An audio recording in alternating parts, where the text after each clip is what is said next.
Ya está. Miren, la clase de hoy, chiquillas, antes de seguir con esta cosa de la neurona, ya está, es hablar un poquito sobre cerebro. Entonces, esta es una clase relativamente sencilla, no deberíamos tener dificultades con ella, y es una clase, digamos, que intenta, en general, mostrar aspectos esenciales del sistema nervioso, central particularmente, ya está, y necesito, sí, por cierto, que ustedes vayan haciendo todas las preguntas necesarias. La clase va a quedar grabada como siempre y les voy a enviar el link. Y se va a llamar así tal cual, anatomía cerebral. ¿Ya está? Bien, partamos. Entonces, fíjense, lo primero que hay que hacer cuando uno parte hablando del cerebro es, en el fondo, tomar, ¿verdad?, un modelo de cerebro como ese que está ahí y comenzar a ubicarnos. ¿Ya está? Entonces, para comenzar este proceso de ubicación de las estructuras, voy a poner un marcador.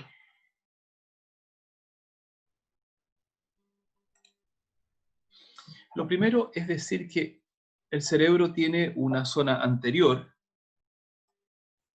llamada polo frontal. Vamos a poner también la palabra ahí, anterior, si ustedes quieren. Y una zona posterior, llamada polo occipital. Entonces, si ustedes se fijan en el esquema este, todo esto, por ejemplo, que estoy señalizando aquí, es la corteza denominada lóbulo. Lob es lóbulo en inglés, ¿verdad? Lóbulo frontal. Ok. Luego, detrás del lóbulo frontal, esto que está en amarillo, ¿verdad?, es el lóbulo parietal. Pero aquí necesito de inmediato decirles algo que es bien importante. Cuando tenemos el cerebro así, con el polo frontal, y con el polo occipital, que es la región posterior, ¿verdad? O sea que el cerebro va puesto en el fondo de esta manera, ¿no? Entonces, esta es la región anterior o frontal, y por esa razón le llamamos a ese polo del cerebro, ¿verdad?, lóbulo frontal, que está en nuestra frente. Y entonces, esto que queda hundido, escondido ahí atrás, ¿verdad?, es el polo occipital, que queda ubicada más o menos en esta porción del cráneo. En esta, no en esta. Porque esta porción baja del cráneo es la región donde va el cerebelo. ¿Ya está? Entonces, por aquí más o menos está el polo occipital. Perfecto. Muy bien. Entonces, fíjense, hay dos cisuras. Cisuras se denominan, estudiantes, a estas hendiduras enormes que tiene el cerebro. ¿Ya? A estas cosas se les llama, a esta, por ejemplo, esa es una, y esta es la otra. Estas son las cisuras. Entonces, hay una cisura grande que llega hasta ahí, se llama cisura de Silvio, o también denominado surco lateral. ¿Ya está? Entonces, cisura de Silvio, o también llamado surco lateral. Perfecto. Y hay otra cisura enorme que es esta, que la estoy remarcando ahí, ¿verdad?, que se le llama cisura de Rolando, o también se le puede denominar surco central. ¿Ya está? Entonces, es bien importante esto, porque a partir de estos dos límites, a partir del límite del surco central y a partir del límite del surco lateral, entonces, es que se van desarrollando estas otras demarcaciones del lóbulo frontal, lóbulo parietal, lóbulo temporal, lóbulo occipital. ¿Ya está? Esos son los 4 lóbulos visibles de la corteza cerebral. Entonces, en cada hemisferio del cerebro hay un lóbulo frontal, temporal, parietal y occipital. En el otro lóbulo cerebral lo mismo. Occipital, temporal, parietal, frontal. ¿Ya está? Ahora fíjense, si este es el surco central o también llamado cisura de Rolando, es decir, esta línea, entonces resulta que de aquí para adelante todo esto es frontal, pero nosotros también decimos que si todo esto es frontal, en realidad esta región de aquí, estudiantes,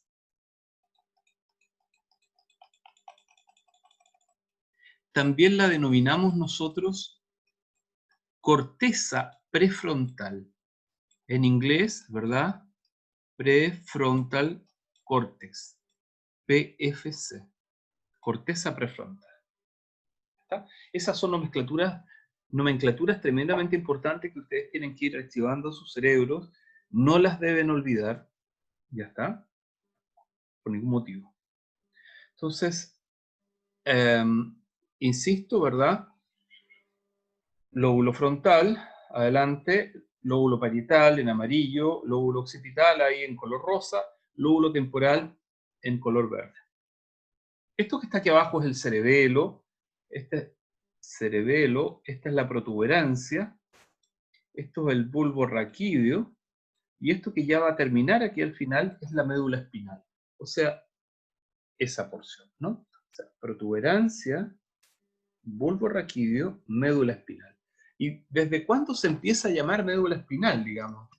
Desde el momento en que esta estructura, la médula espinal, comienza a salir ya desde la base del cráneo.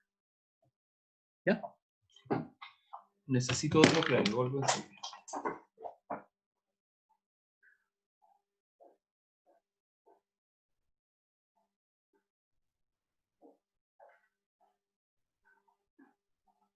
Por lo tanto, ya está. Cuando ustedes tienen un cráneo, ¿ya?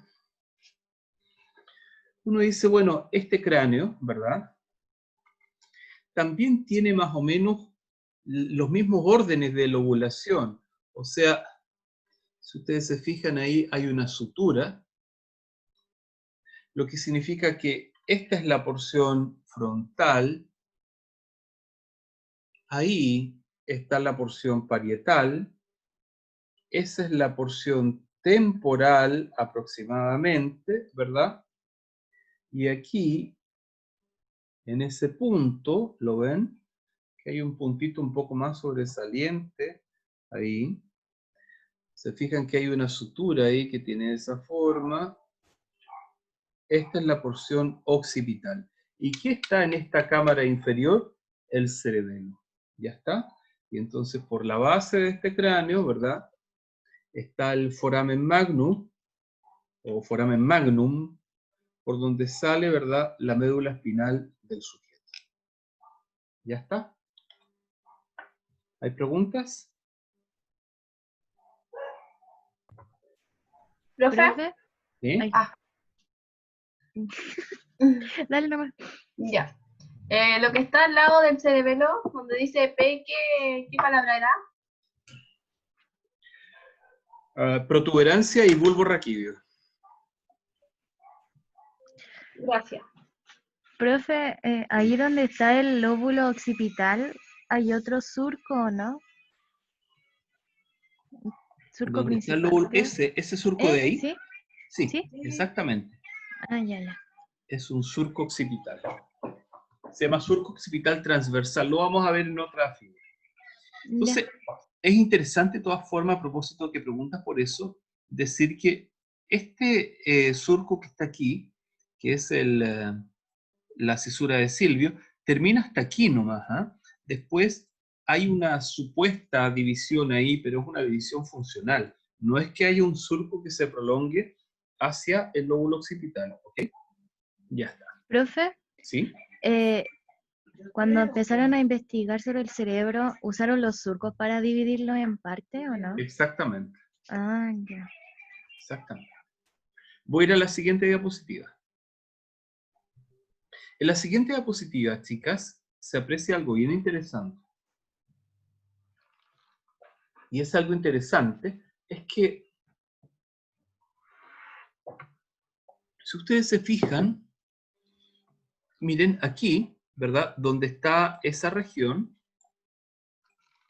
donde está esta cisura de Silvio, yo puedo eventualmente meter un separador en un cerebro fresco y abrir esa región y encontrar entonces una región oculta ahí debajo. Esa región oculta, ¿verdad? Debería ser considerada también un lóbulo cerebral. Y ese lóbulo cerebral, entonces, que está ahí debajo de esa cisura de Silvio, y separando, levantando un poquito la corteza frontal y bajando la corteza temporal, se denomina corteza insular. Ya está, es toda esa región. Corteza insular, y a veces también en la literatura se denomina ínsula de Rayleigh, así tal cual. Ínsula de Rayleigh. ¿Ya está? Ok. Esta ínsula de Rayleigh es bien importante porque dentro de las funciones que tiene esta región del cerebro, se ha visto que, por ejemplo, está muy relacionada con la adicción a las drogas. Entonces, se ha demostrado, por ejemplo, que cuando aparecen daños por accidente, aparecen daños dentro de esta región llamada ínsula de Rayleigh, si el sujeto era adicto a determinadas drogas, es posible que después deje de serlo, o sea, que pierda la adicción. Entonces, esto se investiga mucho hoy día, porque en el futuro esto podría ser un blanco terapéutico para aquellos pacientes adictos, por ejemplo, a cocaína o algún otro tipo de sustancia, como heroína, por ejemplo. Cocaína, heroína y opio son las sustancias, y tabaco, son las sustancias más adictivas que existen. Entonces, a lo mejor podría intervenirse esta corteza para disminuir esa respuesta adictiva en los pacientes. Siempre que hablamos de un adicto, hablamos de un paciente. ¿Mm? Perfecto. Ya está. ¿Hay alguna pregunta o continúo? No tengo pregunta. ¿No? Profe, Ya, ¿me a podría ver. explicar de nuevo cómo esa cosa del daño en la corteza insular? Cuando una persona tiene daño en la corteza insular es porque tiene adicción o yo me No, estoy no, equivocando. no. Al contrario. Las personas que tienen su corteza insular en perfecto estado, ¿verdad? Y se hacen adictos, y después por alguna razón, por ejemplo, sufren un balazo, ponte tú, o sufren un accidente vascular y se les daña la corteza insular, a veces pierden su adicción. Ah, ya. O sea, de alguna manera se ha demostrado con estos accidentes que la corteza insular tiene relación con los procesos de adicción de los sujetos. ¿Ya? Y tendría que ver con la personalidad, así que hay personas que a veces por un golpe en la cabeza les cambia la personalidad. Sí, claro, por supuesto. De hecho, hay personalidades adictivas, digamos. ¿Ah?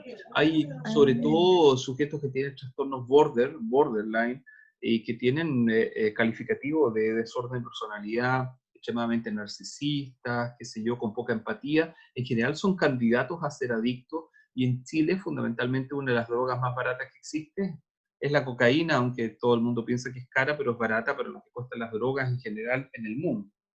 Entonces, claro, estas personas normalmente se hacen adictos a cocaína. Voy a la siguiente. Entonces, fíjense, si uno tuviera que mirar esa corteza insular, ¿ya? Uno descubriría que esta corteza insular está dividida, fíjense ustedes, de la siguiente forma.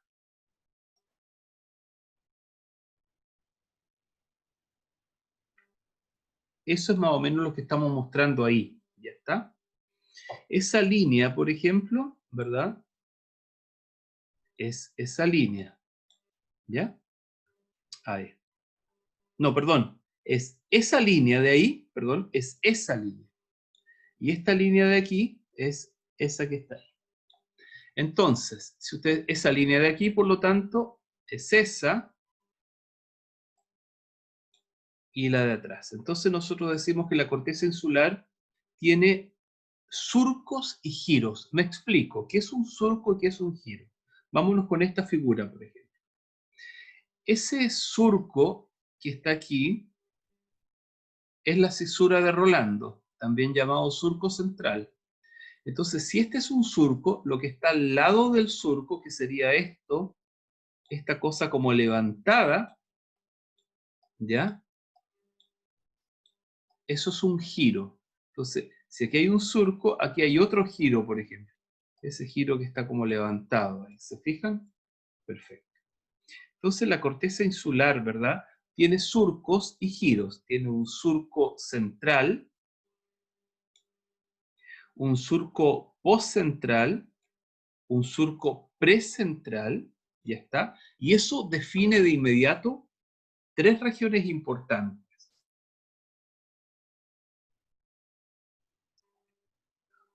Un giro posterior o longitudinal posterior, un giro longitudinal anterior, ¿verdad? Y un giro denominado corto. Bueno, seguramente en el futuro vamos a volver a mirar la anatomía de la ínsula en una patología muy específica. Pero por ahora quiero que tengan ustedes la idea de esa generalidad sobre esta estructura. Entonces, volvamos atrás, ¿verdad? Aquí está el surco, este es el surco central de la ínsula, y está, ¿verdad? Entonces, ese es el surco precentral, ¿sí? Ese es el surco anterior, y esto que está acá, ¿verdad? Es el surco postcentral. Ay, perdónenme. Es el surco postcentral. Entonces, ya está. La ínsula como tal. No quiero decir más cosas sobre ella. Sigamos adelante. En una figura así un poco desarmada, porque aquí lo que hizo el autor en el fondo, si ustedes se fijan, fue tomar, digamos, este cerebelo y separarlo un poco de aquí, para poder mostrar cómo está en realidad, que cerebro y cerebelo son estructuras aparte. Entonces, lo que hizo el autor fue estirar un poquito esta porción de aquí, ya está, para mostrar, entonces, la cisura de Silvio, la cisura de Rolando, ya está, y el polo occipital. Entonces tenemos frontal, ¿verdad?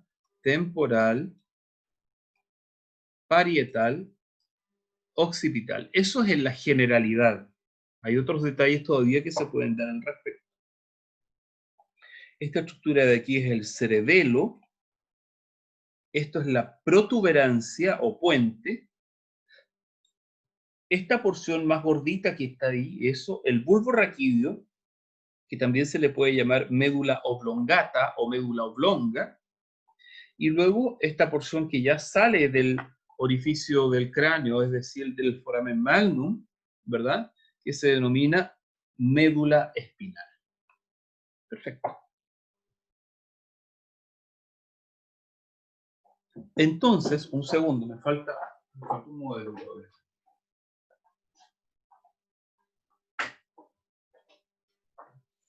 Entonces, este es el hueso occipital. O sea, esto es como si yo hubiese tomado un cráneo y le hubiese recortado esta parte de aquí, donde está el foramen magnum. Ya está, ¿verdad? Voy a mostrar esa posición ahí. Y que esto es de plástico, digamos. Esto que estoy mostrando. Y esto es un cráneo real. Entonces, estoy mostrando algo así. ¿Se fijan? Entonces, ahí está el foramen magnum. Y aquí, ahí está el otro foramen magnum en el modelo de plástico. Entonces, es como si ese hueso lo hubiésemos sacado de ahí para poder mostrar esto, la relación que hay después. Entonces, si ustedes se fijan, ¿verdad? Ahí está el foramen magnum, y yo puedo meter ahí un lápiz a través de este orificio. Entonces, en el fondo, ¿qué estaría representando este lápiz? Bueno, la médula espinal. Entonces, la médula espinal corre entre medio de las vértebras. Estos son los procesos espinosos, ¿verdad? De estas vértebras que nos sentimos aquí atrás en el cuello y luego en la espalda. Esto es solamente cuello. Y entonces, la médula espinal corre a través de este orificio, ¿verdad? Que es el canal espinal. Entonces, las vértebras tienen todas en sí mismas un canal espinal que permite que por el interior vaya la médula espinal. Nunca confundir, estudiantes, médula espinal con médula ósea de los huesos. Por ejemplo, cuando a las personas les hacen trasplante de médula, les hacen trasplante de médula ósea. No existe el trasplante de médula espinal, por si acaso. Ya. Ok, voy a la siguiente. Aquí tenemos el mismo cerebro anterior, digamos, puesto ahora para el otro lado, ¿verdad? O sea que se está mostrando el otro hemisferio, o sea, así, ¿ya? Y nada, lo mismo, voy a cambiar de puntero para mostrarles algunas cosas que pueden ser interesantes. Entonces, lo primero que yo hago siempre que tengo un cerebro, ¿verdad? Es marcar el surco central y marcar el surco lateral, o sea, la cisura de Rolando, ¿verdad? Y de lado la cisura de Silvia. Ok. Entonces, lóbulo temporal, ¿verdad? Lóbulo occipital, esa porción, ¿verdad? Lóbulo parietal, lóbulo frontal. Bueno, sobre esta figura, fíjense ustedes, hay hartas cosas interesantes que vale la pena mencionar.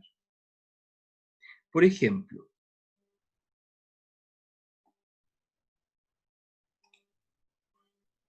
esta porción de aquí es la corteza somatosensorial, es decir, es la corteza que va inmediatamente por detrás de la cisura de Rolando. Y la función de la corteza somatosensorial, también llamado giro postcentral, es tener o procesar todas las sensaciones del cuerpo. Por ejemplo, aquí se procesa la sensación de las caderas, qué sé yo, aquí la sensación de las manos, ahí de la boca, etcétera, etcétera, de los genitales en esa porción. Entonces, todo esto que está en celestito es la corteza somatosensorial. Esta corteza somatosensorial también se denomina el área 1, 3, 2, 1,3,2. Después vamos a explicar eso en un monito que viene, que son las áreas de Broca. Voy a cambiar de color para mostrarles otra región. Delante de esta línea amarilla que dijimos que era la cisura, no me acuerdo, Belén, ¿qué cisura era? ¿Esta?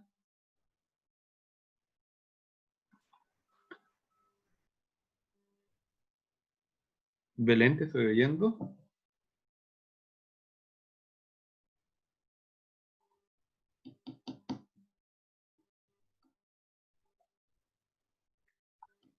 ¿Cuál Belén, profe? Esa, mira, ¿qué cisura era esa? Ah, la cesura de... Espera que estoy leyendo aquí, que me prestó un libro.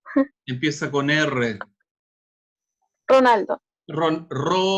¿Cuánto? Rolando, perdón. Rolando. Rolando. No Ronaldo, no, Rolando. Perfecto, ya. Perdón. Ok, ya, muy bien, gracias. Entonces, por delante de la cesura de Rolando, ¿ya? Encontramos esa región rojita, mira. Y esta región rojita que sigue bajando para acá, bla, bla, bla, bla, bla, y que llega hasta aquí abajo, chicas, es una corteza súper importante. Se llama corteza motora primaria. ¿Ya? Y también se le denomina el área 4, corteza motora primaria. Entonces, miren qué encachado este cerebro, porque la cisura Rolando divide la cuestión en dos ahí, ¿verdad? Hacia frontal y hacia parietal. Entonces, justo lo que está detrás de Rolando se llama corteza somatosensorial y recibe todas las sensaciones de nuestro cuerpo. Y lo que está adelante de Rolando, ya está, se llama corteza motora. Entonces, por ejemplo, por decirles algo, imagínense que yo meto un electrodo en un cerebro de un ser humano que está abierto, meto un electrodo en su corteza motora, pónganse ustedes que aquí está la corteza motora, que este es el cerebro del señor que está ahí en el pabellón quirúrgico. Entonces, imagínense, este es el hemisferio izquierdo, ¿verdad? Porque este es el polo frontal, y este es el hemisferio derecho, porque va así, ¿verdad? Ok. Entonces imagínense que yo toco con un electrodo la corteza motora aquí, en la porción de la manito, y el sujeto está anestesiado en una camilla. Si yo toco esa región, el tipo va a mover la manito. ¿Pero qué manito va a mover? ¿De qué lado? Este es el hemisferio derecho. La Izquierda. izquierda. El izquierdo. Claro, el izquierdo. ¿Por qué razón, chicas? Porque voy a dibujar los hemisferios así ahora como para el lado. Mira, imaginen que aquí hay un hemisferio y aquí está el otro. Entonces, este es el hemisferio izquierdo y este es el hemisferio derecho. Entonces, las vías del hemisferio derecho pasan hacia el lado izquierdo del cuerpo y las vías del hemisferio izquierdo pasan hacia el lado derecho del cuerpo. No todas, pero más o menos el 90% de las vías van cruzadas. Entonces, si yo quiero mover mi mano derecha, la muevo con el hemisferio izquierdo. Y si quiero mover mi mano izquierda, la muevo con el hemisferio derecho. ¿Estamos? Perfecto. Ya. Ahí vamos de a poquito. Entonces, otra cosa que me interesa, chiquillas, decirles, que es súper, súper, súper importante, es que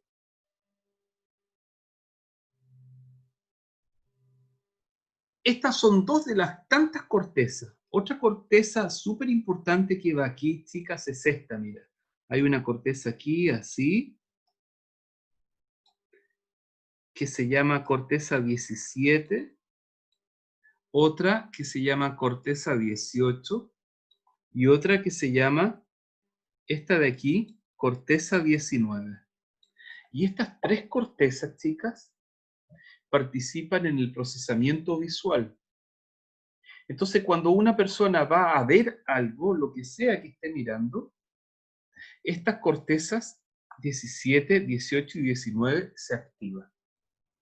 Entonces, por ejemplo, por decirles algo, si una persona tiene la mala suerte y le llega un balazo, ahora que está tan de moda en Chile esto de la violencia por delincuentes, les llega un balazo en la corteza occipital, entonces lo más probable es que esa persona quede ciega, aunque no le haya pasado nada en sus ojos, porque es esta corteza la que va a interpretar los procesos visuales. ¿Ya? Perfecto. Lo mismo, profe, lo mismo pasaría si se pega muy fuerte con un palo.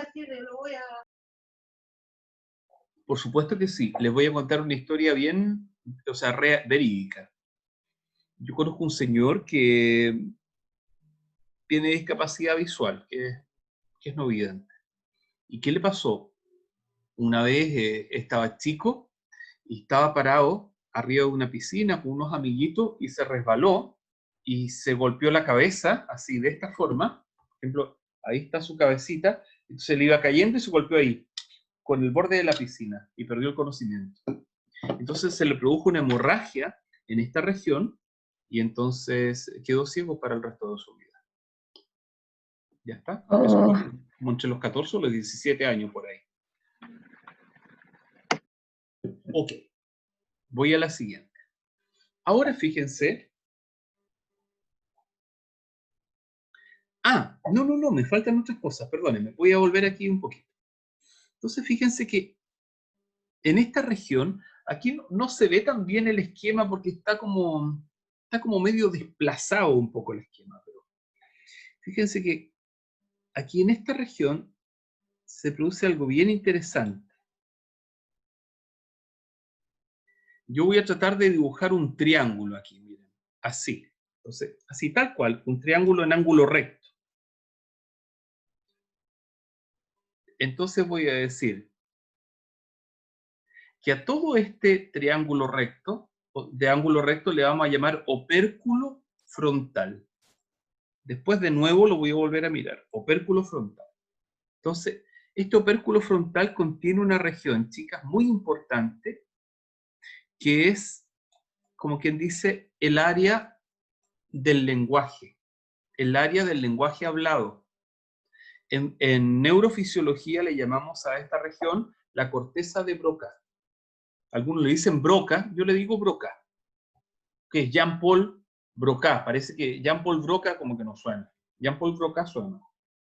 Entonces, esta corteza de Broca, chicas, es la corteza en el hemisferio izquierdo, en ese, no en el derecho, en el izquierdo. Es la corteza que permite producir el discurso oral y también el discurso escrito. Si una persona daña esa región de su cerebro, daña la capacidad para pronunciar palabras y escribir palabras. ¿Ya está? Profe, tengo ¿Sí? una duda.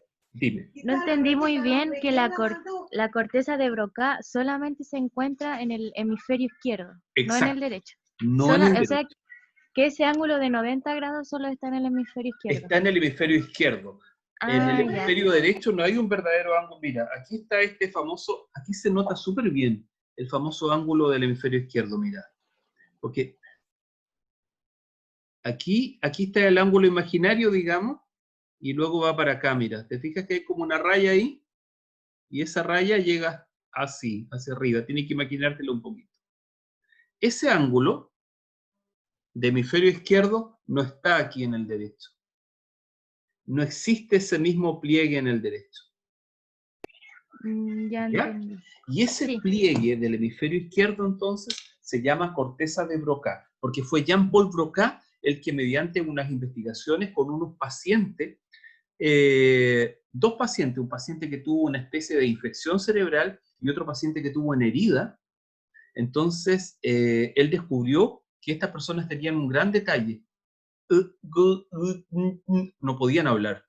Entonces, por ejemplo, si él le decía, no sé, en francés, pero yo lo hacía en español, digamos, por ejemplo, si él le decía, diga casa, la persona decía, no podía decir la palabra casa. ¿Ya está? Les voy a mostrar en el futuro, en otras clases, situaciones en las cuales vamos a hablar de las afasias. ¿Qué es una afasia? La pérdida de alguna propiedad del lenguaje. Y entonces, una de las afasias clásicas, chicas, se llama afasia de Broca, precisamente por este grupo de pacientes que pierde el habla. Entonces, les voy a contar un relato, por ejemplo, de una estudiante del año pasado, de abril del año pasado, de otra universidad. Me dijo, profe, me dijo, a mi abuelo le dio un infarto cerebral. Yo le dije, ¿qué pasó? ¿Qué tiene? Profe, me dijo, no puede hablar. Hace así y saca la lengua y no puede decir las palabras. Pero entiende todo lo que le decimos. Tiene una afasia de Broca. Entonces, ¿dónde está ubicado? ¿Y qué además tiene? Le dije yo, te apuesto que tiene muerto brazo y pierna derecha. Sí, profe, me dijo. Entonces, claro, el señor tenía una lesión en toda esta porción. También debe haber tenido lesión aquí donde estoy marcando. Y por supuesto debe haber tenido lesión en toda la corteza de Broca. O sea que tuvo un accidente vascular que involucró toda esta estructura.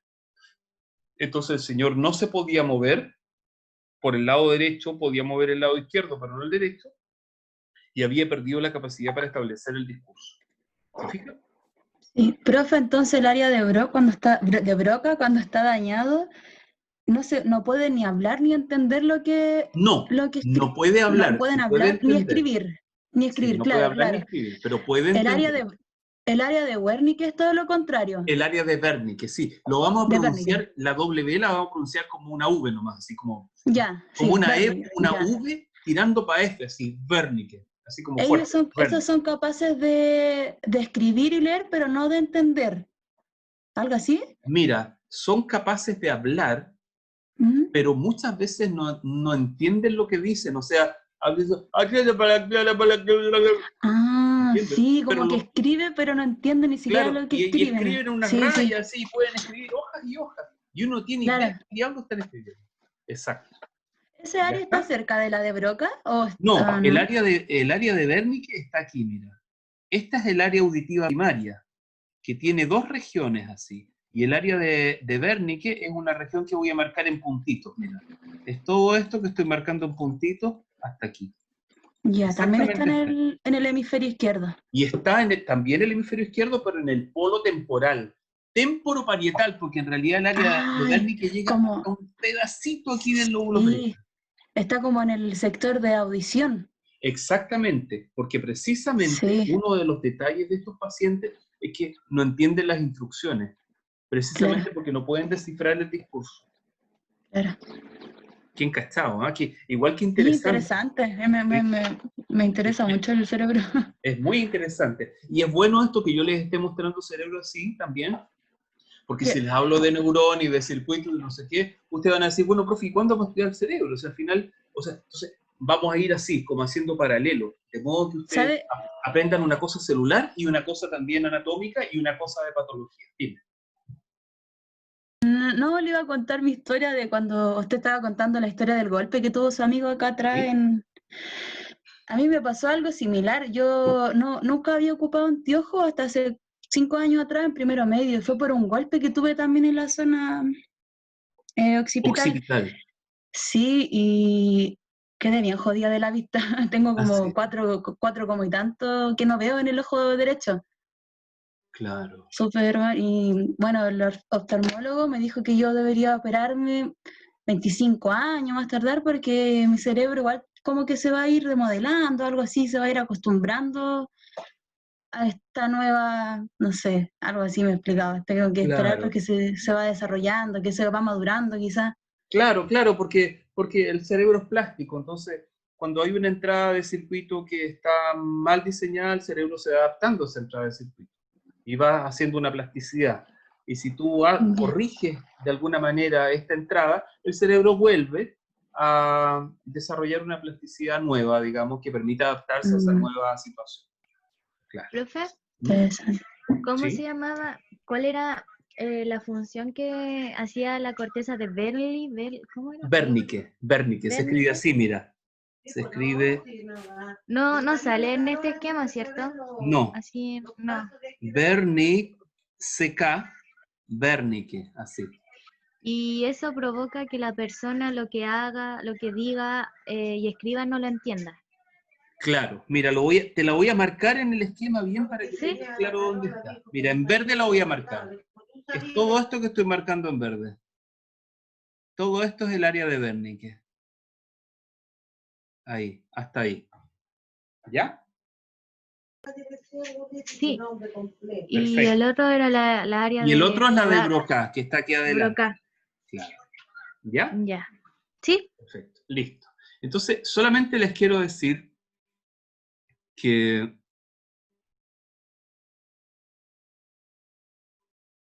el área de Broca, ¿ya? Tiene tres regiones. La región que está aquí arriba del ángulo, que se llama pars, así mira, porque en latín la palabra pars significa parte. Eso es una S, perdón, pars. Entonces, esta es la pars orbitalis. No, perdón, opercularis, la de arriba. Entonces, si aquí está el triangulito este que yo dibujé, ¿ya? Entonces, aquí está la pars opercularis. Aquí en el medio del triángulo está la pars triangularis. ¿Por qué? Triangularis de triángulo. Y aquí debajo, en este pedacito de aquí, está la pars orbitalis.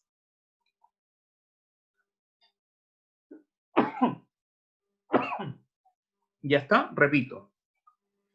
Par opercularis, pars triangularis, pars orbitalis. ¿Ya? Entonces, esa es la región que nosotros llamamos opérculo frontal. Entonces, voy a resumir la idea. El área de Broca está ubicado en el lóbulo frontal del cerebro. Está ubicado inmediatamente en el hemisferio izquierdo, ¿verdad? En la porción más o menos mediana, casi anterior, haciendo un triángulo entre la surco lateral, ¿verdad? Y el borde prefrontal. Entonces, esto genera tres regiones. Un área hacia arriba llamada pars opercularis, un área intermedia llamada pars triangularis y un área inferior llamada pars orbitalis. ¿Ya está? Ok. Ese es el opérculo frontal, también denominado corteza de Broca. Voy a la siguiente. En el interior, chicas, el cerebro, fíjate, es muy interesante, porque este cerebro en el interior, primero que nada, ¿ya? Cuando uno parte el cerebro, y lo muestra en el interior, se ven varias cosas. Bueno, se ve, ya les dije, la protuberancia, el bulbo, la médula espinal, se ve el cerebelo, pero se ven ciertas cositas que son detalles, por ejemplo, ese surco de ahí, que se llama cisura calcarina, el surco parieto occipital, qué sé yo. Entonces voy a nombrar algunas en este esquema que me parecen imprescindibles. Lo primero que quiero decirles, chicas, es que entre los dos hemisferios hay un órgano que une los hemisferios cerebrales. Y ese órgano que une los hemisferios cerebrales, cuando uno saca un hemisferio, encuentra esa región que es donde están unidos. Son varias decenas de millones de conexiones entre un hemisferio y otro. Y esa región que está ahí es la misma que voy a marcar yo aquí, esa. Y esa región que estoy marcando, chicas, se denomina cuerpo calloso. ¿Ya? Cuerpo calloso. Entonces, ¿el cuerpo calloso para qué sirve, chiquillas? Nunca vayan a decir una estupidez que me dijo una vez una estudiante de biología, que me dijo, profe, el cuerpo calloso sirve para mantener unidos ambos hemisferios. Entonces, si uno salta, así no se rompe, no se separan. No, no sirve para mantenerlos unidos, sirve para mantenerlos conectados, que no es lo mismo. O sea que no es una región para hacer fuerza, es una región para tirar cables entre un hemisferio y otro. ¿Ya está? De modo que si por alguna razón, por ejemplo, ponte tú en un accidente muy específico, no sé, no me lo imagino ahora, alguien cortara el cuerpo calloso de su cerebro, entonces, literalmente, estudiantes, la persona quedaría como con dos cerebros funcionando, porque la mitad del cerebro no sabría lo que está haciendo la otra mitad. Profe, entonces ¿Ah? no se podría vivir si uno nace con una afasia, ¿cómo se llama? Sin el cuerpo calloso. Mira, nacer sin el cuerpo calloso se llama agenesia del cuerpo calloso. Agenesia. Y sí se Agenesia. puede vivir con agenesia del cuerpo calloso. Pero estos chicos y chicas que tienen agenesia tienen tremendos trastornos motrices para el desarrollo del lenguaje, para la coordinación y en general hacen síndromes cruzados, de miembro cruzado. Es decir, por ejemplo, lo que hace una mano no lo hace la otra. Entonces hacen una cosa que ustedes seguramente van a oír alguna vez en el futuro, pero mucho más exagerado a esto, que es como el síndrome de mano ajena. El síndrome de mano ajena, por ejemplo, es que la persona, imagínate tú vas a tomar un vaso, por ejemplo, con café en este caso, y la otra mano va y le quita el vaso y lo tira. Oh, no Es hay... como que un hemisferio no entiende lo que está haciendo el otro hemisferio. ¿Ya Claro. está? Eso se llama Ya. agenesia de cuerpo calloso, y hay distintos tipos de agenesia, obviamente.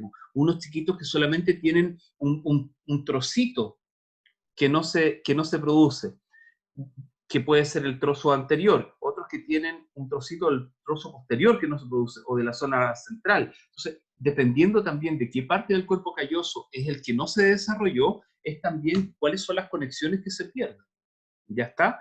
Pero en general, si queda un pedacito de cuerpo calloso, o sea, si no nació realmente con los dos hemisferios totalmente separados, hay muchas posibilidades mediante la educación y el entrenamiento de lograr que estas personas desarrollen una vida bastante cercana a una vida típica, ¿ya? Claro. ¿Ya? Ya, profe. Interesante.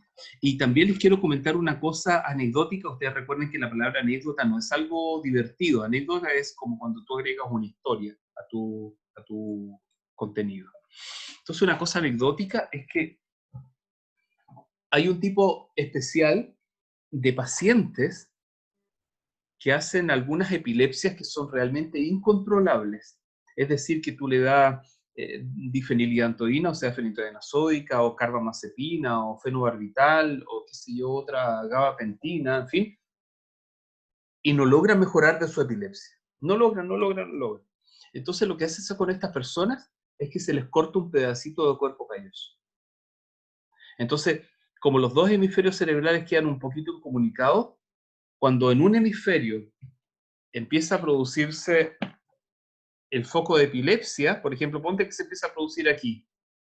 Entonces ya no se transmite al otro hemisferio y ya no es tan grave para la persona. ¿Y por qué no se transmitió? Porque le hicimos un cortecito en el cuerpo calloso de la región donde se comunicaban ambos hemisferios. ¿Ya está? ¿Profe? ¿Sí? Y eso se llama callosostomía, ¿sí? Dime. ¿Pasaría lo mismo si una persona tiene un accidente y le tienen que sacar una parte del cerebro? ¿Tendrían que cortarle un pedacito de la parte callosa, no? Normalmente sí. Ya. Normalmente sí. Miren, ahora vamos a mostrar otra estructura de la que estoy viendo en este diagrama. Voy a cambiar el color del puntero. Voy a poner ese verdecito claro para mostrarle esta estructura que está aquí, miren. Esta estructura que estoy tiñendo en verde claro se llama corteza del cingulum, o también llamada corteza cingulada.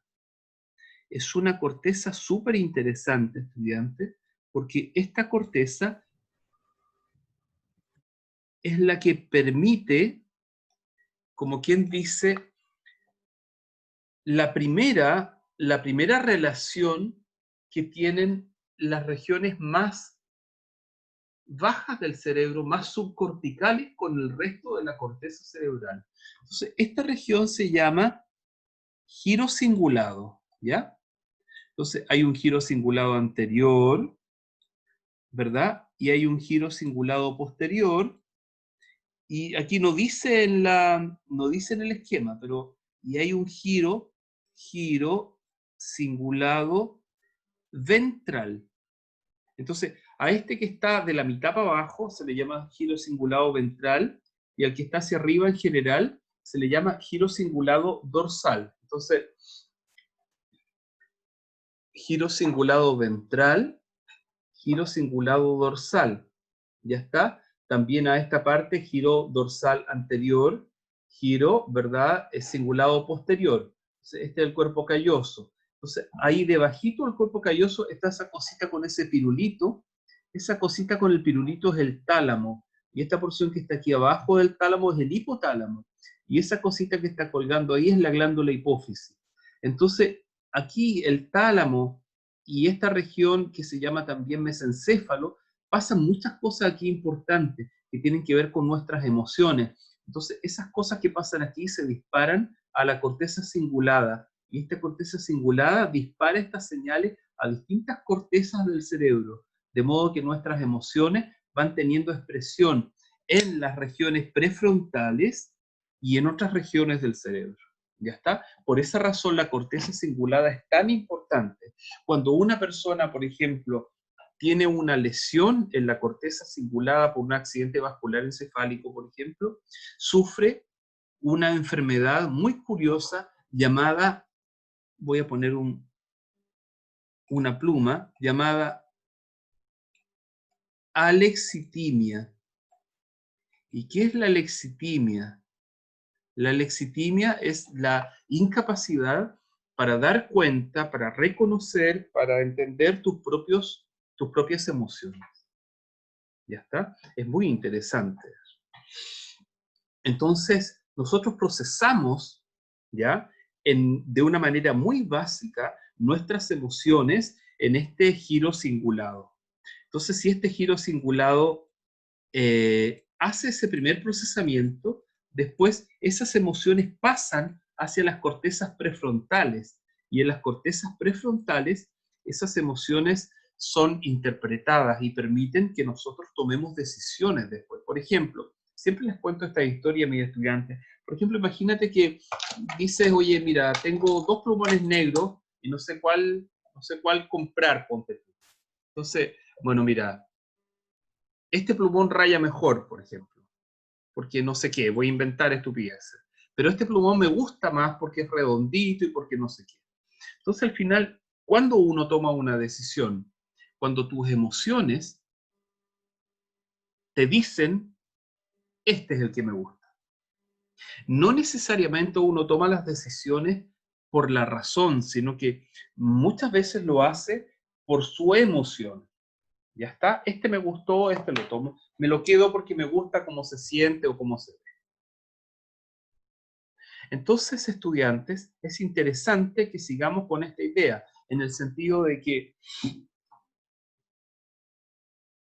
las emociones no solamente son importantes para mostrarnos como personas, sino que las emociones participan también en los procesos de razonamiento y en los procesos de toma de decisiones, en el sentido de justicia.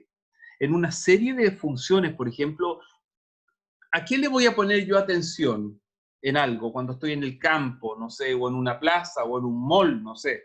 Le voy a poner atención a aquello que me interesa. Y aquello que me interesa no solamente me interesa desde el punto de vista cognitivo, me interesa también desde el punto de vista emotivo, desde mi gustar, desde mi emoción. ¿Ya está? Perfecto. Bien. Veamos aquí un poquito esta región que me interesa. Mira, esta región de aquí, te fijas que tiene esta línea es el surco parieto-occipital. Ahora estamos viendo el corte así, un corte sagital del cerebro, ¿no? Entonces, esa línea de ahí es el surco parieto-occipital. Entonces, luego ahí abajo hay otra línea, que es esa, ¿verdad? Y esa, estudiantes, es la cisura calcarina. Me cuesta escribir, pero ahí dice calcarina. ¿Ya? ¿Y por qué es importante la cisura calcarina? Porque alrededor de la cisura calcarina está la corteza visual primaria y las otras 2 cortezas de asociación que después estaban aquí y doblan para el otro lado y se ven dibujadas así como rayas acá. Como rayas así a lo largo, o sea, verticales. Pero cuando las vemos por dentro, en realidad son rayas horizontales que se proyectan hacia el polo occipital. ¿Ya está? Ok. Entonces, fíjense, a esta región que forma esta estructura se le llama también cuneus. Cuneus, porque cuneus viene del latín, que traducido al hispanohablante significa cuña, porque parece como una cuña de esas que se ponen para que los autos no se vayan para atrás, ¿verdad? En una bajada, por ejemplo. Ya está. Listo. Vamos a la siguiente figura. Ah, no, antes. Y aquí debajo, estudiantes, fíjense, hay una porción del cerebro súper importante, que es esta que está aquí.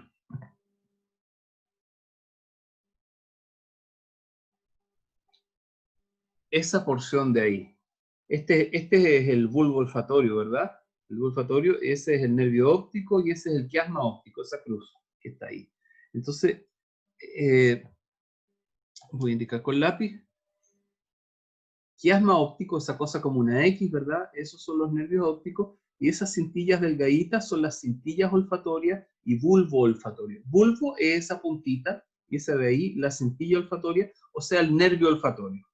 El primer par craneal. Entonces, fíjense, aquí hay una región, ese pedacito de cerebro, y en el otro hemisferio, ese pedacito de cerebro de corteza, y esas cortezas son las que estamos viendo ahí cuando hacemos el corte y lo miramos de lado, ese pedacito de ahí, ¿verdad? Que era eso.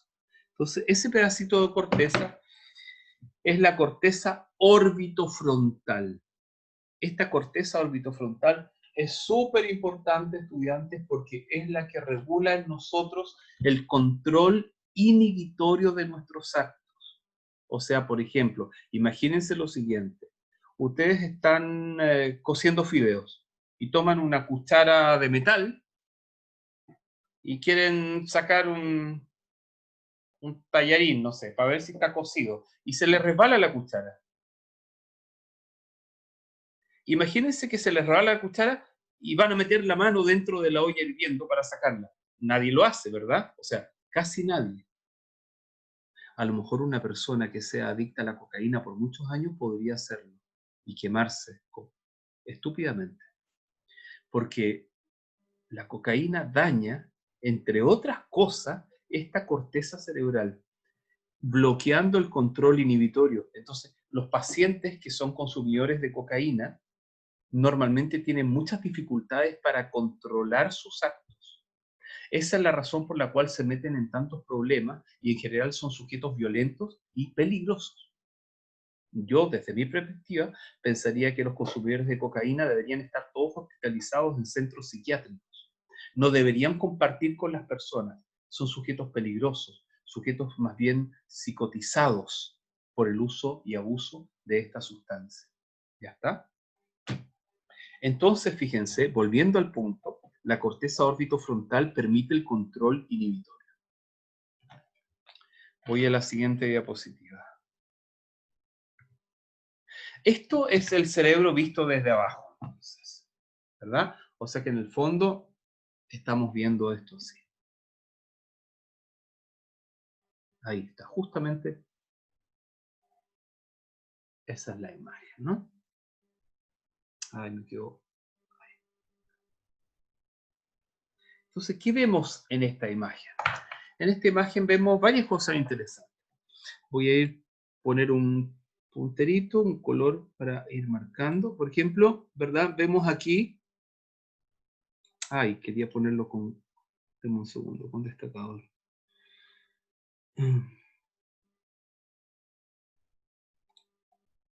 Vemos aquí, por ejemplo, el nervio óptico. Ese amarillito, que después termina siendo para atrás el tracto óptico. Ya. ¿Qué otra cosa vemos? Vemos el bulbo olfatorio, por ejemplo. ¿Verdad? Ahí está el bulbo. Bulbo olfatorio y cintilla olfatoria. ¿Qué vemos aquí, por ejemplo? Mira, aquí vemos el polo temporal y aquí el otro polo temporal. ¿Cómo es eso el polo temporal? Claro, porque si aquí tenemos el cerebro, por ejemplo, ¿verdad? Y habíamos dicho que este era el lóbulo temporal, entonces si ahora lo damos vuelta un poquito y lo miramos así, ¿verdad? Hacia abajo, vemos que aquí hay una guatita. Esa guatita es el polo temporal de un hemisferio y esa guatita es el polo temporal, ¿verdad? Del otro hemisferio. ¿Sí? ¿Me siguen? Perfecto. Sí, profe. Ya, perfecto, perfecto. Aquí vemos entonces, bueno, todo esto es la corteza prefrontal, estas puntas, ¿verdad? Aquí estaría, voy a poner otro color, dame un segundo, color del lápiz, este por ejemplo, aquí voy a poner la corteza ese que les había mencionado, que era la corteza orbitofrontal. Al otro lado también la voy a teñir así de moradito, que es la corteza que participa, yo les dije, en el control inhibitorio. Los consumidores de cocaína, por ejemplo, tienen dañada esa corteza. Ya. Aquí un poquito más grande. Hasta ahí. Eso. Ya. Luego, voy a cambiar de color. Por ejemplo, todo esto que estoy dibujando encima es el cerebelo, ¿verdad? Mira, ahí. Todo eso es el cerebelo. El cerebelo es una estructura muy importante, chicas, porque el cerebelo participa en el control motriz fino. O sea, es lo que nosotros llamamos también a veces servocontrol. Por ejemplo, por decirles algo, si yo quiero ahora mismo hacer estas rayitas aquí, mis ojos y todo están mirando lo que yo estoy haciendo, pero el cerebelo permite que yo mueva el mouse de una manera determinada, y además cuando yo, no sé si les ha pasado alguna vez esa cosa que quieren tratar de hacer algo en el espejo, por ejemplo, y entonces en el espejo ustedes se miran y la mano gira para el otro lado, o no sé qué, entonces uno dice, oye, pero a ver, voy a tratar de hacer, denme un segundo. No sé si puedo hacerlo aquí, este mismo experimento.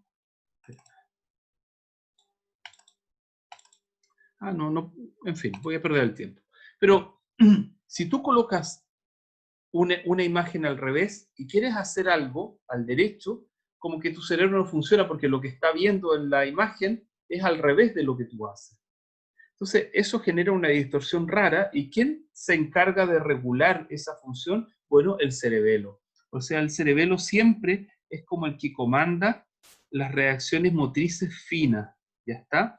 Cuando hay daño cerebeloso, por ejemplo, en la ataxia cerebelosa, se producen no solo daños también en la motricidad fina, sino que también se producen daños en la bipedestación. Por ejemplo, imagínense que aquí hay una persona normal parada en la calle, que es el lápiz, y ahí está parado, normal en la calle. Y ahora imagínense que hay un curadito que no está curado, que está pidiendo monedas porque quiere juntar la plata para curarse más rato. ¿Cómo va a estar parado? Va a estar parado así, como echado por un lado. ¿Y por qué tiene esa alteración? Porque su cerebelo está tan dañado por el alcohol que ya el cerebelo no cumple la función de mantenerlo de pie derechito, sino que se inclina un poco en el ángulo. ¿Ya? Es una alteración de la bipedestación. Y eso se produce por una enfermedad llamada ataxia cerebelosa, debido al daño producido en el cerebelo por la ingesta repetida de alcohol. Ya. Profe, ¿Sí? y si el caballero deja de tomar alcohol, ¿se podría, ¿cómo se llama, como arreglar el cerebelo o sería un daño permanente? Una parte importante de su cerebro se empieza a recuperar. Si ese Pero no señor completamente. mira, si ese señor deja de beber alcohol y además se compra una vitamina B1, B2, B6, B12, ActiBrain, por ejemplo, esa que venden ahí en la farmacia Luz Verde o Ahumada, en una de esas dos cadenas, ActiBrain de 12.000 pesos, por ejemplo. Y se toma un frasco cada 2 meses, por ejemplo, y empieza a comer bien, a tomar suficiente líquido, y deja el vinagre también, porque cuando se hace tratamiento contra el alcohol también hay que dejar el vinagre, puede tomar jugo de limón, pero vinagre no, porque es un derivado del vino y produce una respuesta mala. Entonces ese señor no se va a recuperar completamente, pero va a recuperar quizás el 80% de las funciones. Entonces esa persona va a llegar a tener, o sea, desde afuera no se va a notar que fue alcohólico. ¿Y eso en cuánto tiempo? Entre los 6 meses y el año. Mira qué rápido. ¿Ya? O sea que hay oportunidades para los pacientes alcohólicos. Ya, ahora mira lo que tenemos aquí. Aquí tenemos una guatita, ¿verdad? Es esta de aquí. Y esta guatita que tenemos aquí es la protuberancia, esa que yo les mencionaba ahí, esa de ahí, la protuberancia. Y después hay una segunda guatita ahí abajo, ese pedacito, y ese pedacito sería el que viene aquí. Y ese es el bulbo raquídeo. Y después, o sea, no, perdón, mentira, déjeme, todo esto es la protuberancia, y esta guatita de aquí, es que aquí no se aprecia muy bien. Ese pedacito de ahí, recién ese, es el bulbo raquídeo, que vendría siendo esta parte, lo voy a marcar de otro color. Opción de puntero, color de lápiz. Eso sería más o menos el bulbo raquídeo. Profe, ¿Sí? ¿sabe que tengo una duda o no sé, como que me intriga? Es que usted en la primera clase habló sobre la barrera hematoencefálica, ¿verdad? Sí, perfecto. Sí, y me causa la duda de por qué es una barrera que protege al cerebro, por qué deja pasar a todas las drogas si son tan dañinas. No, la pregunta ¿Cómo? es al revés en realidad. ¿A quién fue el canalla que se le ocurrió fabricar drogas que pudieran o sea, pasar que la nuestro barrera? cerebro... Claro. O sea, dicho de otra manera, cariño, si Mm, las sustancias no pudieran pasar la barrera, no serían drogas. ¿Me entiendes? O sea, son drogas precisamente porque llegan al cerebro. ¿Y cómo cruzan al cerebro? Porque tienen moléculas que tienen una forma que se ligan a los lípidos. Entonces cruzan fácilmente la membrana y cruzan fácilmente la barrera hematoencefálica. Por ejemplo, por decirte algo, si tú tomas un antiparasitario, no sé, déjame pensar ahora, un antiparasitario nitrogenado, por ejemplo, porque tienes, qué sé yo, lombriz solitaria, la Taenia solium, o tienes tenia del perro, la Taenia saginata, por ejemplo. Tú te tomas el antiparasitario y ese antiparasitario no ingresa al cerebro. Entonces, si por alguna razón, por ejemplo, el médico te dice, mire, mijita, sabe que le hicimos un TAC cerebral y tiene huevos de esa lombriz en el cerebro, entonces le vamos a tener que dar otro antiparasitario, uno que cruce la barrera hematoencefálica. Y en ese caso el médico te da, por ejemplo, praziquantel. Entonces, o sea, te ayuda. Claro, entonces, dependiendo, si tú quieres que la sustancia entre, tiene que tener una determinada conformación química. Y desgraciadamente, las drogas son drogas precisamente porque tienen esa conformación química. Si no, no serían drogas. Y todas, hasta las que no son fabricadas, porque usted habló hasta de mescalina. Mescalina, la marihuana, por ejemplo, que no O es sea, fabricada. que es una planta, claro. El alcohol, que también es una sustancia natural, porque ocurre por la fermentación de... Si tú puedes hacer alcohol con fermentación de frutas, qué sé yo. Claro. Si tú te comes un montón de frutas podridas, por ejemplo, caquis podridos, puedes emborracharte. Porque hay un contenido importante de alcohol en el interior. Por esa razón, por ejemplo, no sé si sabes tú que en algunas localidades de la India, por ejemplo, hay una población de monos borrachos. Yo nunca he estado en ese país, pero me han contado que los monos se comen unos frutos de unos árboles que empiezan a fermentarse en el árbol. Entonces, los monos se comen ese fruto y como el fruto está fermentado, tiene cantidades importantes de alcohol. Entonces, esos monos borrachos van especialmente a ese lugar a comer esos frutos fermentados. Se volvieron adictos. Oh, no tenía idea de eso. Exactamente, se volvieron adictos. Tú lo has dicho. Qué interesante. Entonces, la membrana lo deja pasar porque están disfrazados como algo bueno. Exactamente, pero no es algo las drogas bueno. se disfrazan como algo bueno, justamente. Pero no es algo... Como por ejemplo, podrían confundirlo con algún inhibidor. Como algo que relaja. Pero por supuesto, pues si la benzodiazepina... Eso, que algo que relaje como un inhibidor. Que pasen así como para relajar a la persona y pasan, por eso pasa la membrana. Claro, exacto, pero si todas las benzodiazepinas, diazepam, oxazepam, lorazepam, flurazepam, flunitrazepam, alprazolam, son todas moléculas que actúan inhibiendo al cerebro, ¿verdad? Y cruzan a través de la barrera, obviamente. Mira, este viernes, yo les voy a dejar el link ahora para que se conecten temprano. Necesito además, chicas, se los voy a poner ahí en el chat también, necesito que se conecten este viernes, porque este viernes vamos a hablar con la psicóloga esa, la Bárbara Alegría, vamos a hablar de drogas, ella habla desde el psicoanálisis y yo desde la neurociencia.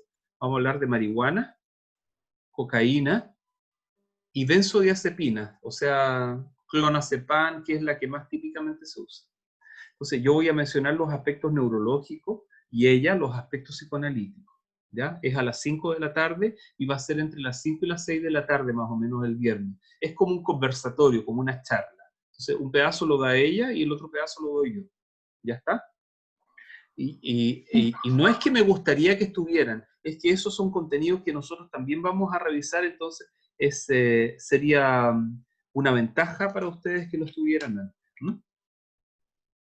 Ya. Sí, profe, que no se le olvide mandar el link. No, les voy a enviar el link, lo tengo ya, sí que se los voy a enviar enseguida. También lo tengo en mi Facebook, así es que si es que alguien quiere tomarlo desde ahí, dime. Oiga, profe, este video lo va a subir como video completo y no solamente un audio, ¿verdad? No, como video completo. ¿Por qué el otro lo subí como audio? No, que hay el profe que lo suben como audio. No, como video completo, porque por ejemplo, yo muestro esto, po. Entonces, Sí, ¿cómo es si lo mejor. subo como audio se va a perder toda esta información? Po? ¿Y ¿Ya? lo vas a subir a YouTube? A YouTube, y les envío el link. ¿Ya? Sí, es que ¿Sí? el otro video no lo subió y yo lo andaba buscando y no estaba. Es porque me he olvidado. Recuérdemelo Ahora por le el voy a chat. recordar. ¿Ya? Por Sí, favor. ahora que termine le voy a decir súbalo. Ya. Miren, observen ese esquema que tenemos ahí, chicas. Ese esquema es un esquema que inventó un señor que se llama Brodmann. Sí, tal cual. Entonces, Brodmann, y en inglés se escribe, las áreas de Brodmann se escribe así. Brodmann, área, chuta, que soy imbécil, área, apóstrofe arriba, S. Areas. Brodmann Areas. Ya. Las áreas de Brodmann. Así lo van a encontrar siempre ustedes en la red. Entonces, las áreas de Brodmann, chicas, es que este señor tomó, pero cientos de cerebros, le sacaba los cadáveres los cerebros y empezaba a ver distintas regiones. Entonces, él dijo, ya está, bueno, esta es la cisura de Silvio, al tiro, ¿verdad? Y esta es la cisura de Rolando. ¿Verdad? Ya. Luego, voy a ir poniendo colorcito para que vayamos viendo las áreas. Mira, color del lápiz. Esta área de aquí, que estoy marcando en amarillo, es la corteza somatosensorial. Y si ustedes se fijan, ahí está el número de las áreas. 3, 1, 2. ¿Ya? Listo. Corteza somatosensorial. Después, voy a ir todo con color distinto, lo voy a poner para que me sigan. Esta área de aquí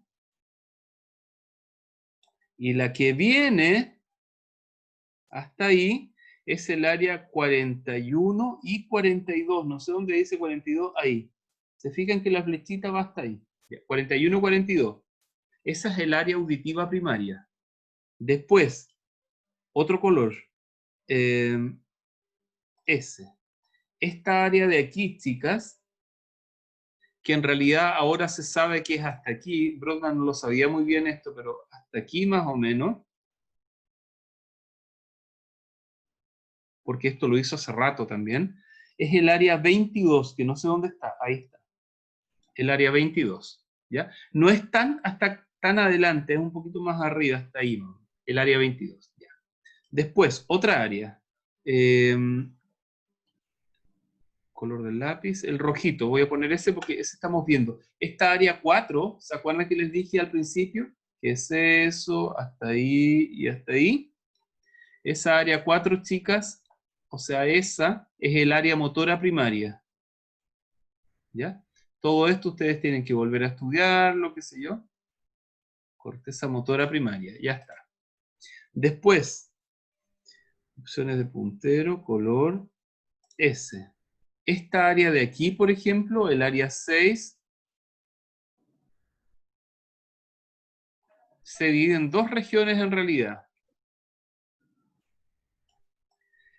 Esta parte de abajo se llama corteza premotora y la parte de arriba, corteza motora suplementaria. Luego, todo esto es el lóbulo temporal, ya no me interesa, y esto es el lóbulo occipital. De aquí voy a hacerle unas rayitas, mira, opciones de puntero, aquí lo voy a poner solamente una pluma, mira. Esta área de aquí es el área 17. Después, la que viene ahí en negrito es el área 18, y la que está ahí un poquito más atrás, hasta ahí casi que le quedó muy grande, pero hasta ahí más o menos, es el área 19. Entonces, el área 17 es la corteza visual primaria, y el área 18 y 19 son las cortezas de asociación visual. ¿Ya? Hay otra Profe, área ¿sí? lo que hizo él es intentar separar las áreas como con figuras, ¿o no? Sí, Con figuras exactamente. diferentes. Exactamente. Profe, esta es como otro modo de explicación y como que ¿cómo decirlo así? Como retroalimentando todo lo que nos dijo anteriormente. Exactamente. Sí. Ya. Exactamente. Entonces, mira, por ejemplo, esta área de aquí, mira. Esta área de aquí, chicas, es el área 39. Esta área 39 es súper importante, les voy a contar por qué.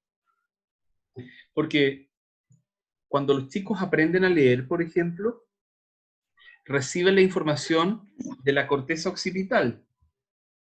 Y de la corteza occipital esa información pasa hasta el área 39. Voy a poner el hemisferio izquierdo mejor. De la corteza occipital pasa hacia el área 39. Y del área 39 pasa a la corteza de Wernicke.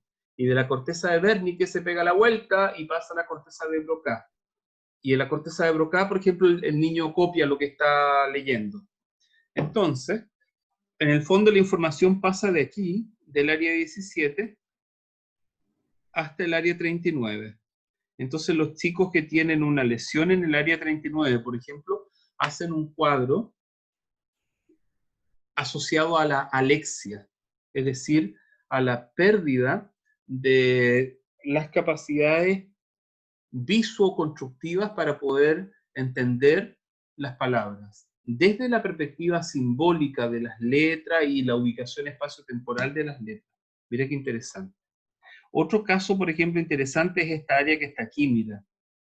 Esta área que tiene esos triangulitos vacíos es el área 37. Esta es el área de los símbolos absolutos. Por ejemplo, si una persona tiene dificultades en esta área, por ejemplo, le pasan cosas muy raras. Por ejemplo, no sabe interpretar un disco pare, o si tú le haces así, por ejemplo, la persona no sabe interpretar esa expresión. Mira qué interesante, ¿eh? En fin, y así podríamos seguir hablando hasta el infinito. Este es el mismo esquema de Brodmann, pero visto con un cerebro cortado en el interior. Aquí lo único que me interesa destacar, chicas, es esto, mira. Voy a volver para atrás. ¿Se fijan que aquí el área 17, el área 18 y el área 19 están puestas así, en ese sentido? Bueno, imagínense cómo están por dentro, a ver si me siguen. Esta es el área 17 ahora. Esta es el área 18, la que está en negrita, ¿verdad? Y esta que está acá es el área 19. Entonces, en el fondo, estas áreas están como así, como abiertas aquí, en ese sentido, pero cuando las tiramos para adentro, están como puestas así como un pliegue inverso aquí, a lo largo, ¿ya? Perfecto. Sigamos adelante. El resto sería mucho seguir hablando. Miren, aquí, chicas, me interesa que ustedes aprendan a dibujar un cerebro. Entonces, para eso, vamos a hacer el siguiente ejercicio. Voy a ir a una pantalla en blanco. Miren, para dibujar un cerebro, lo primero es hacer así, no importa que no quede muy bonito, la figura del cerebro. Entonces ya sabemos que esta es la porción anterior, frontal, y esta es la porción posterior, occipital. Entonces nosotros vamos a decir, mira lo que voy a hacer. Vamos a decir que este es el surco de Rolando, o surco central, la vamos a llamar mejor surco central. Surco central. Y este es el surco lateral, ¿verdad? Ese que está ahí. Entonces luego vamos a tirar una línea aquí y otra línea atrás. Una línea ahí, una ahí y otra ahí. Una línea aquí y otra debajo. Una línea aquí y otra ahí. Listo. Y así se dibuja un cerebro. Entonces, observen. Surco central, surco lateral. ¿Sí? Esto es el lóbulo temporal, por lo tanto, este es el surco temporal superior y este, el surco temporal inferior. ¿Sí? Este es el surco occipital superior y este es el surco occipital inferior. Este es el surco parietal. Este es el surco frontal superior y este es el surco frontal inferior. Y todo lo que queda adentro, chicas, son giros. Este es el giro frontal superior, este es el giro frontal medio, y este es el giro frontal inferior. Este es el giro temporal superior, giro temporal medio, giro temporal inferior. Este es el lóbulo parietal. Este es el giro occipital superior, giro occipital medio, giro occipital inferior. Y listo, y eso es todo. Y así El se giro, dibuja un cerebro. sí, el giro era lo que venía de la cisura. Entre Eso medio de levantarlo. los dos surcos. Ya, sí. Perdón. Y este es el giro precentral. Y este es el Precentral. giro Presentar. postcentral. Entonces, si este era el surco central, este es el surco precentral y este es el surco postcentral. ¿Te fijas? Entonces, tenemos el surco central y el surco lateral. El surco central da origen a dos surcos para los lados. Para adelante, el surco precentral, y para atrás, el surco postcentral. Y entre medio queda el giro precentral y el giro postcentral. Luego las dos líneas adelante, formando el surco frontal superior y el surco frontal inferior, y entonces queda el giro frontal superior, giro frontal medio, giro frontal inferior. Aquí dos rayas, ¿verdad? El surco temporal superior y el surco temporal inferior, y queda el giro temporal superior, giro temporal medio, giro temporal inferior. Acá dos rayas, el surco occipital superior, el surco occipital inferior, y entonces queda el giro occipital superior, giro occipital medio, giro occipital inferior. Listo. Así de fácil y de simple. ¿Ya? ¿Te fijas que aquí ya está hecho? Mira. Por si acaso no quedaba claro lo otro, mira. El surco central y el surco lateral. Entonces, el surco precentral, el surco postcentral. Giro precentral, giro postcentral, y así. Surco frontal superior, surco frontal inferior, que tiene el anillo ese. Entonces aquí, surco temporal superior, surco temporal inferior. ¿Y qué? El giro. Giro temporal superior, giro temporal medio, giro temporal inferior. Atrás los dos surcos occipital, que dan origen a los tres giros. Y aquí una sola raya que da origen al lóbulo parietal superior. Listo. Fácil, ¿o no?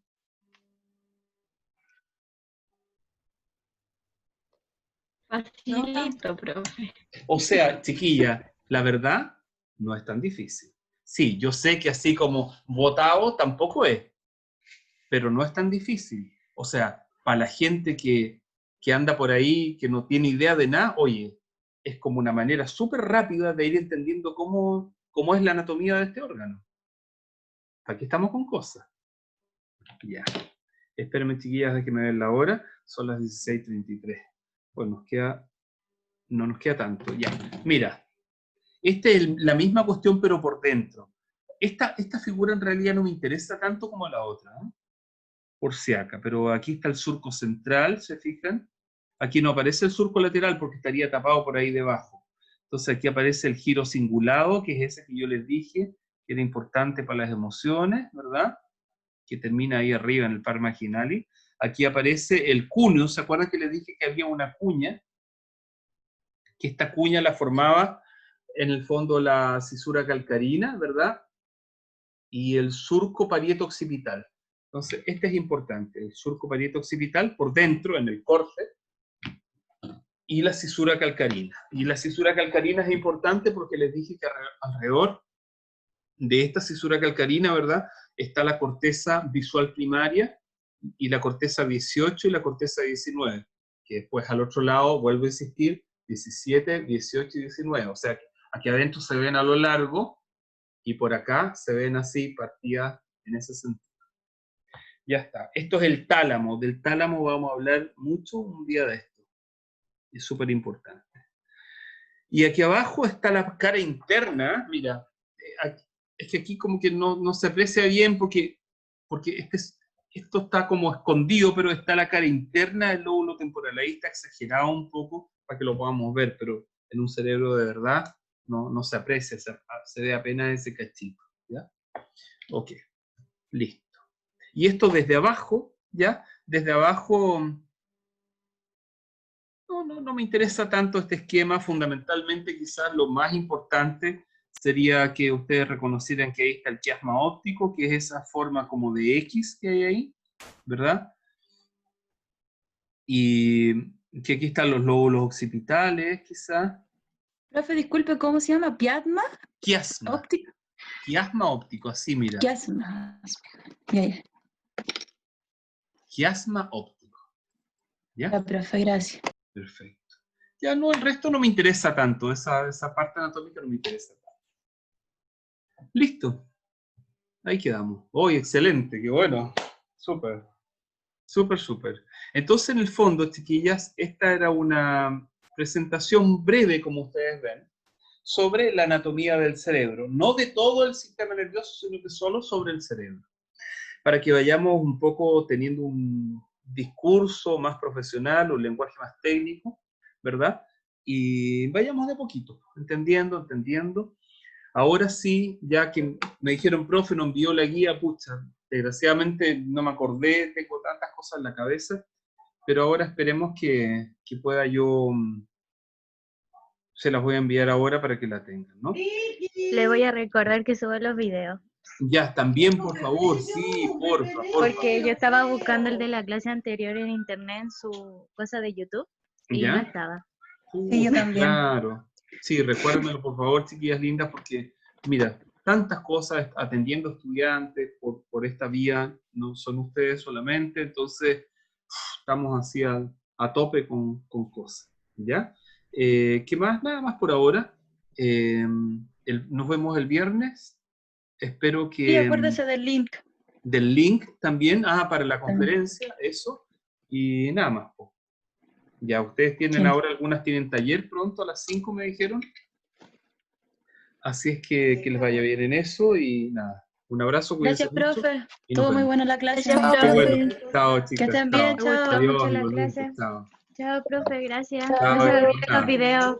Ya, recuérdenmelo igual, de todas formas, ¿ya? Sí, le voy a mandar un mensaje y decir, por favor, suba los videos. Ya, Ya, listo, profe. vale. Chao, Chao, gracias. chiquillas lindas. Chao.